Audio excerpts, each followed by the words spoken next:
I have a very long connection with the Chelsea Barracks site, and that is principally because my father was also an architect, and he carried out the lateral conversion into flats of all of the houses in Eaton Square.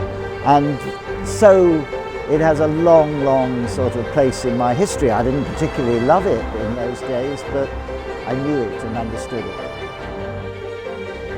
After the original proposals for Chelsea Barracks had come to a halt, they held an architectural competition. Something like 7 or 8 firms were asked to be involved to make proposals for the master plan of the whole site. It had to feel like it had, well, it had to feel like it was always a part of the city, but recognise that it was a new part of the city, and how do we reinterpret some of the classical elements that, you know, make up standard or very well recognised London designs. For the facade design, we started out in about 2011 with quite a solid form for the building.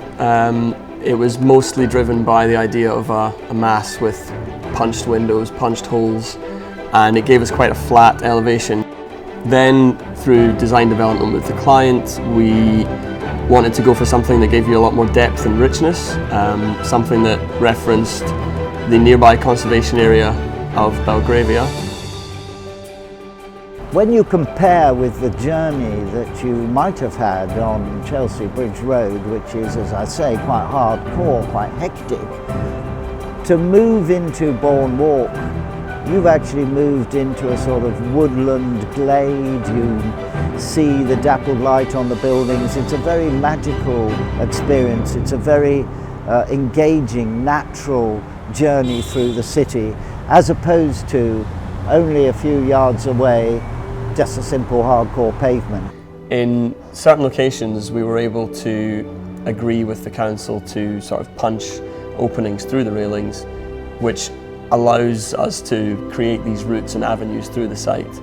A key one obviously being at the end of the productive gardens, Mulberry Square, but we also have smaller intervals or smaller openings through the railings at key moments along that frontage. The buildings and the scale of these buildings is always related to what could or would have been built in load-bearing structure up until the 20th century, which makes them a natural scale. They're not tower blocks and steel, and they're something natural to the area.